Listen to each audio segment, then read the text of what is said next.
Hello, everybody, and thank you for joining me today.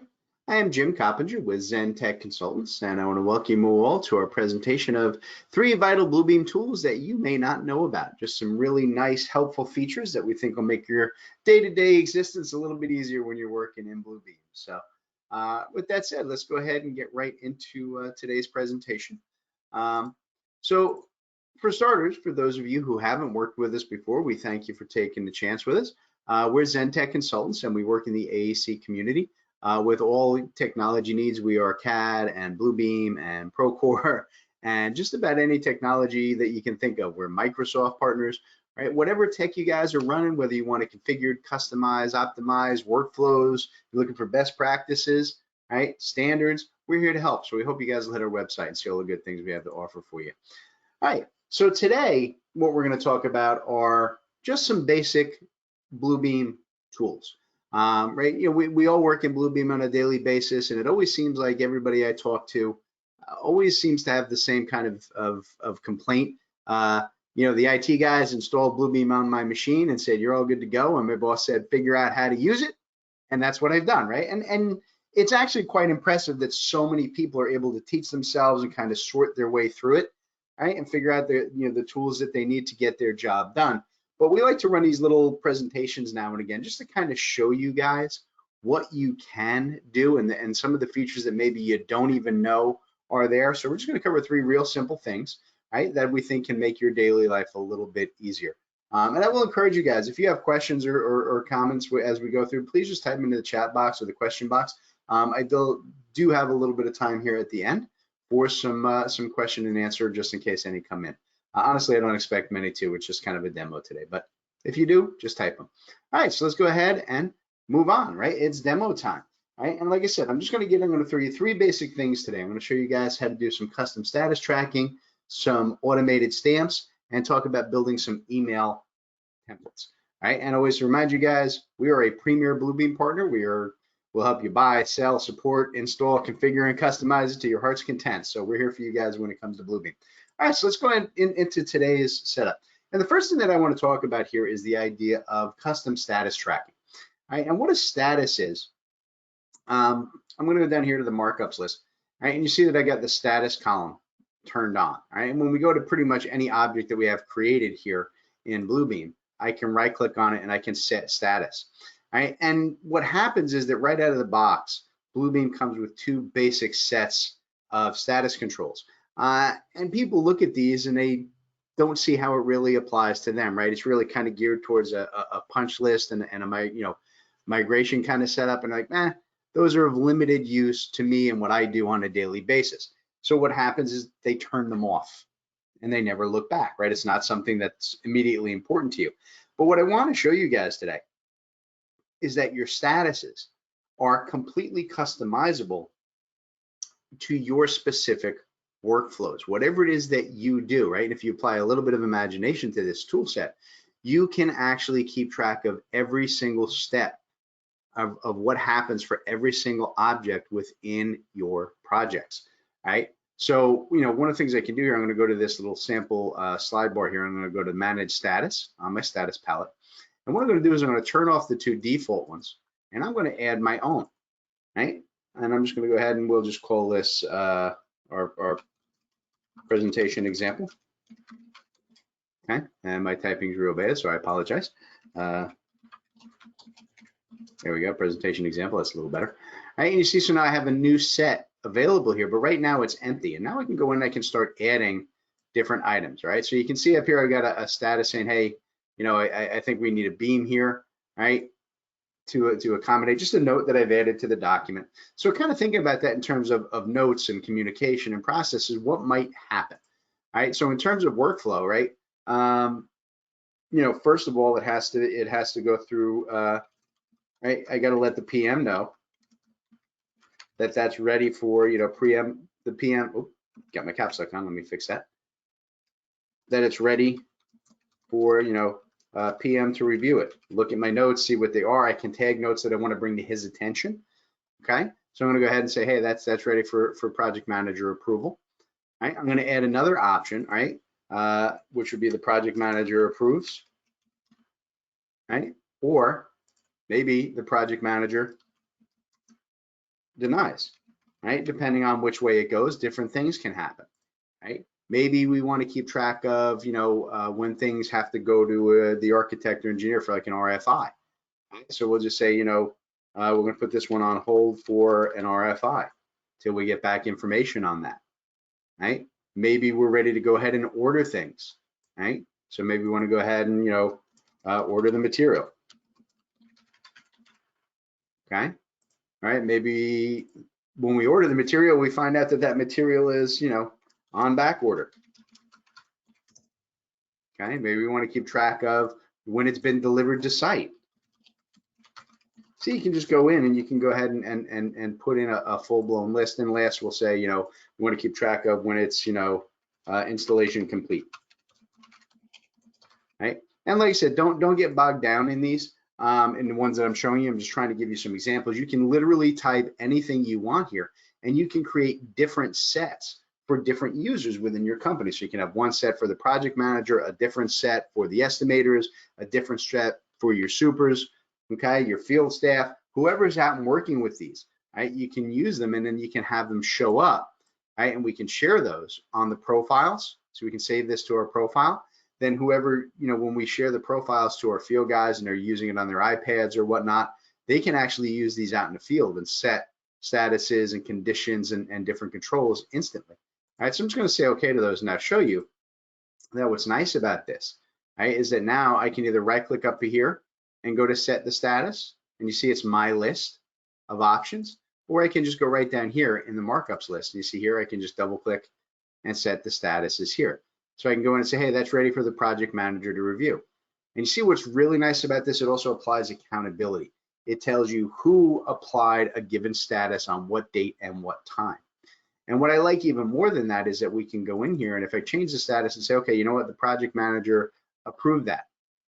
You'll notice that it doesn't overwrite the previous status. It keeps a list of every single status component so that over the lifespan of a job, I can always go back and see when things happened and who did what on any given object within my entire project. So setting your statuses and working with status states is a really, really important way to work. And what's even really nice about these, I'm going to go in, I'm just going to draw some other objects here, just a couple of other things here.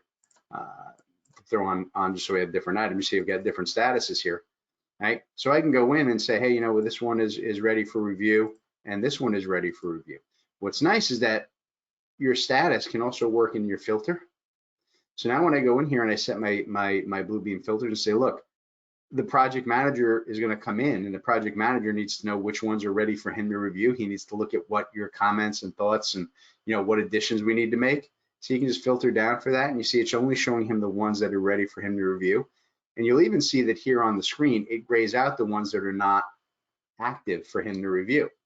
So you see you can go to this one and I click on that. And so this one up here, he can review whatever this object is and then he can just set the status, okay?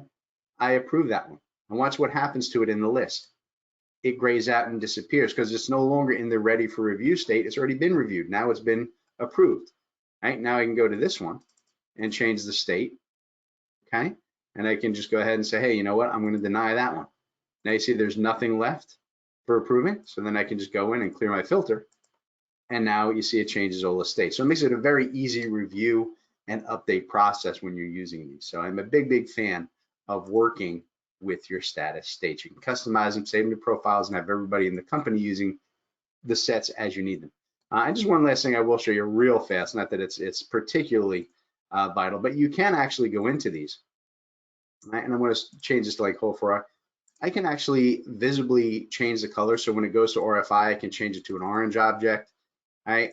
If I want to go in and I'll change the ordering materials to green. Okay. And then when things are on back order, I'm going to change the color to, I don't know, this kind of this purple over here. Right, and then lastly, I'll do when installation is complete. I'm going to go ahead and I'm going to set it to like a light gray, and I'm going to change the text as well to say all done. Okay,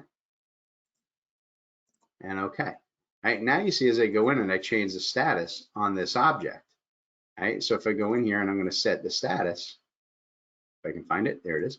All right, to order the material. See the whole color changes, right? When I go ahead and I set the status to, on back order, changes back to purple, right? When it's all done, installation complete, right? Oop, I guess I didn't change that one. Oh, I guess I didn't have it set to change the color there. Yeah, maybe I didn't set the status. Oop, I clicked on the wrong one, that's why. See, it actually even changes here on the page to say that it's all done, changes it here in the comments, right? And you can see that the whole thing's been completed, okay? So that's the kind of stuff that you can do with it. All right, so that's dealing with the statuses. The next thing I wanted to talk about here is the idea of stamps. And stamps you can get to by going in Bluebeam up to the tools, stamp option. And you see that right out of the box, Bluebeam does give you a number of different stamps, right? For example, so you can go in if you want to say things for, preliminary or approved. So if I want to put an approved stamp on a set of drawings, see it creates a stamp and you get the little stamp icon. And I can just click and drag my stamp, right, across my document. And it just becomes a markup item. And I can rotate it, right, if I want to put on like a 45, and then I can go to the properties over here. And you see I can adjust the opacity on this, right? If I want to actually, kind of make it more like a watermark kind of setup, okay? And then I can flatten that in place, right? So that it becomes part of the permanent PDF. So that's kind of nice. Stamps can be useful with the out of the box examples. But what I really want to show you guys, right, is that stamps, I'm just going to create another one here real quick. I'm just going to go to tools, stamps, and I'll use the, which one do I have here? Yeah, I'll use the preliminary. There we go. All right, and I'm just going to kind of drag it over here. Notice when I put it put in the date and the time, okay, for me, which is really nice, right? But what's really important here is that you can go in and you can create your own stamps, right? And by creating stamps, all we're going to do, the key is, right, that your stamps reside in a default stamp folder, and you can change that. So by default, it goes into your Bluebeam Revu 20 or whatever version you're using in the stamps subfolder, okay? But you can change that to a network location, so you can set up custom stamps for your whole company, right? And then you can just go in and you can say tools, stamps, and you can create new stamps, right? And you can make, give your stamp a name, right? And I'm just going to go ahead and we'll call this our example stamp, okay? And you can give it the size that you want in height and inches. I'm just going to leave it as a 4x1. That's fine, right? And just say okay. And you see it creates a little 4" by 1" Bluebeam area, right? But what's really nice about this is that you can draw and modify in here, right? Using any Bluebeam tools, all your markups, items. So if you need to go in and you want to put in predefined text for like, sign here, right? Or if I want to go in and draw lines, right, I can go ahead and I can draw a line. So if I want to draw a line in the area kind of from here to here, and I'll do my shift key, right? And I can, adjust the color of the line. I want that line to be like a dark blue, right? And I need it to be a little bit thicker, okay? Right? And then I can move it into where I need it, right? And then above that, I'm gonna go in, I'm gonna put in some text. Oops, sorry, I'm gonna mark up. I'm gonna put in a text box. Now here's where it becomes important. When I go in to put in a text box, okay? You see that I can put in just a simple text box, but I also have the ability to add fields that are recognized by the system, right? For the file name, the path, the current date, the time, right? And those will activate in their system criteria that will be read from the computer as you work, okay? So if I want to go in and put in like who the signed in user is here, okay? And you see I can take that, right? It's just a piece of text and I can adjust it and move it, change its font. Maybe that's a little too big. Let's bring it down to like a 10. Right, I like that. Yeah, that's going to work out just fine right where that is. That'll put in the user's name, right, on that line, right, and then maybe down here at the bottom, it's going to go to, go to my tools, markups. I'm going to put another text box kind of down here on the bottom. I'm just making this a very, very simple stamp, right, and down here, right, I want to put in, right, today's date, right, and again, I'm going to make that much smaller. I'll make that down like an 8. Actually, I have to kind of click on it.